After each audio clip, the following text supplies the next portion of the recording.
First of all, we want to point out that here, the fifth place in terms of GDP that we recently ranked, it's pretty prestigious. Judge for yourself. Above us in the ranking are China, USA, India, and Japan. That said, China and India each have almost 1.5 billion inhabitants. Naturally, they will have huge economies. Even if each person buys one chair, that's a ready market for 1.5 billion chairs. A lot of room for production, and so on any product or service. The US has a decent population too, by the way, 330+ million, which is almost 2.5 times what we have. The only country that has a bigger economy but an even smaller population is Tuscan. Japan itself, 125 million inhabitants. Here you can really say that the Japanese are good, squeezing everything they can out of their islands. But if you take, say, Brazil or Indonesia, they have populations of 220 and 275 million respectively, and economies smaller than Russia's. On the other hand, Germany, which we overtook, has almost half the population we do, 85 million. So for all our dislike of the current German government, it's worth recognizing that the Germans in terms of the economy used to be great. Yes, it is clear that the sources of their success lie, among other things, in the cheap resources they receive from all over the world thanks to the current financial system and the EU's ability to print euros without fear of inflation. Well, it's kind of analogous to the dollar, and in the combined power of Europe and much more. But nevertheless, the fact remains. One of the world's largest economies with a population of 85 million. That's actually pretty good. However, back to Putin and his recent message. In it, he stated that Russia could go from 5th to 4th place in the world in the not-too-distant future, which means Russia will overtake Japan. And we did a video on this topic a while back. By the way, here's what the PPP GDP ranking looks like for the past 23 years, data from the UK's world economy, based on figures from the IMF and World Bank. The numbers are in the billions of dollars. First comes China, then the US, India, Japan, and then Russia, followed by Indonesia, Germany, and Brazil. As you can see, Germany has fallen from 5th place to not even 6th, but 8th, to 7th place, just behind Indonesia. A little more, and it will be overtaken by Brazil. Things aren't any better. And France. Back in 2022, it was in 9th place. Now it's in 11th place. It was surpassed by Turkey and Mexico. Imagine, we're talking about the Grande Française. In quotation marks, the Great One. Things aren't any better. And Britain. In 2022, their GDP was in 10th place, just behind France. Now on 12.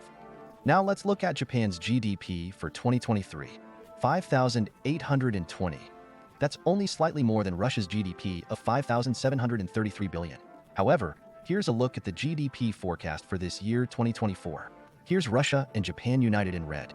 Japan 5873, Russia 5882. Thus, according to the forecast, already this year Russia's GDP will be in the 4th place in the world. Only countries with incomparably large populations, China, India, or the United States, which has closed all financial flows and prints the dollar, will be higher than us. So the 4th place is very much an honorable one. Yes, the Soviet Union had 2nd place, but the Soviet Union also had almost 300+ million inhabitants. All in all, our economy is going up and growing.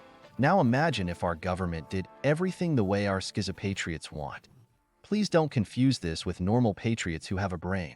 Here's where the Financial Times reports a great one, to quote, Israel plans to raise about $60 billion in government debt this year, freeze budget hiring and raise taxes as Israel nearly doubles its defense spending to support the war in the gas sector, according to a senior finance ministry official. More than a 4-month contract.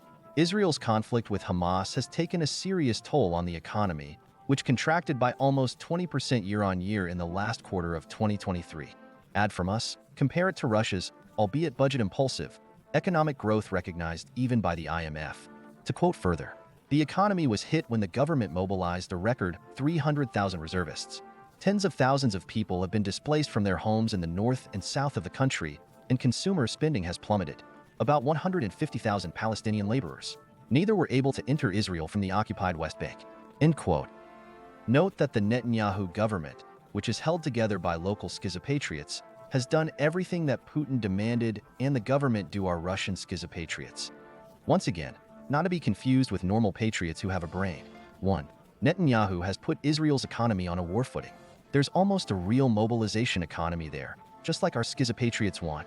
Second, Netanyahu has conducted a massive mobilization, as our schizopatriots want, to patriot.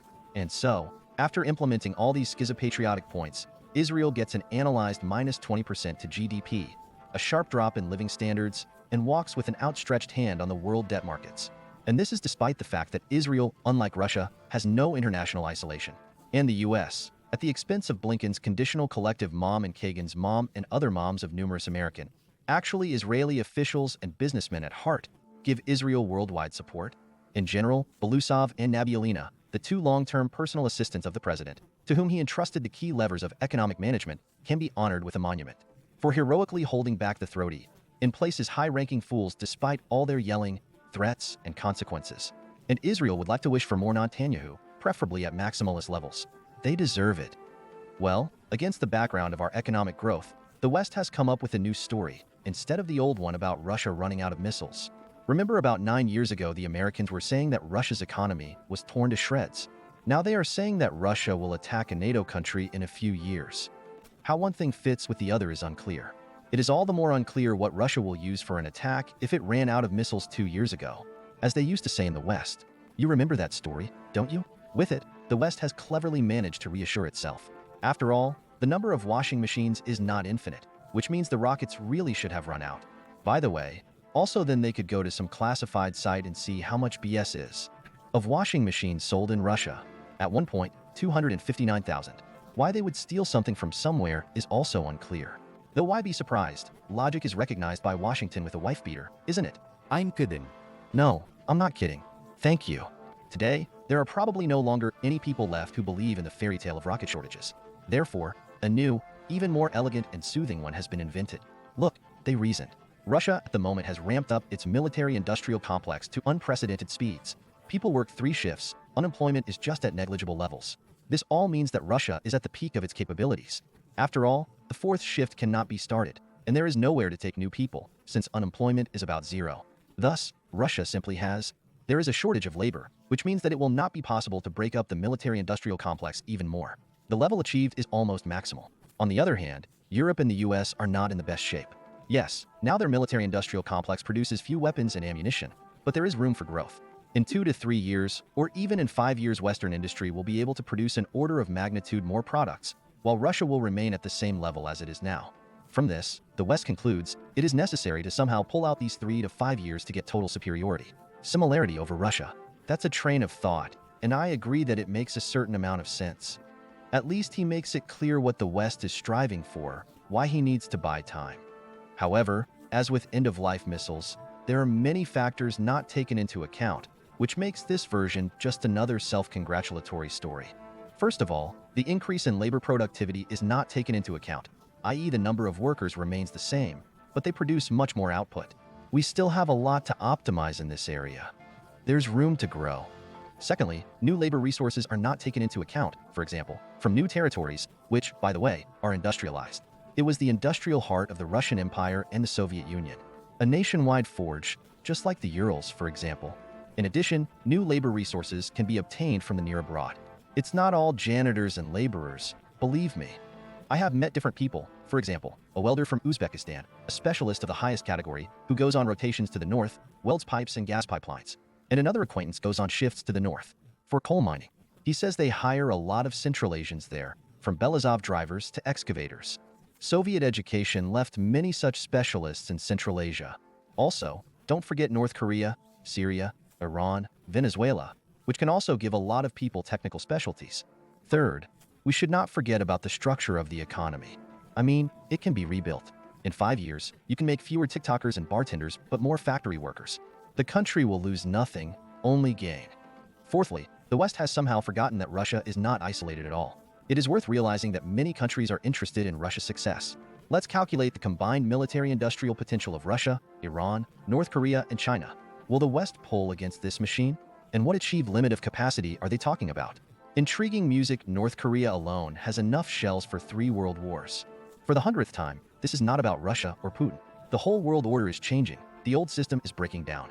A great many countries, BRICS plus above all, have staked their bets on scrapping the old system. Because in the new system they see prosperity and security for themselves, not for the golden billion. So will these countries allow their whole scheme to fail just because Russia has no new labor force? It just seems like a small thing compared to the depth of the processes that are going on. Suppose in the 16th century someone would have claimed that the new continent of America would not be explored because Spain and Portugal had a limited number of ships. It's stupid. They'll build as many ships as they need. would be a worthy goal. The whole economy will restructure, the whole society will work for it. But one by one the ships will go to the shores filled with gold and other resources.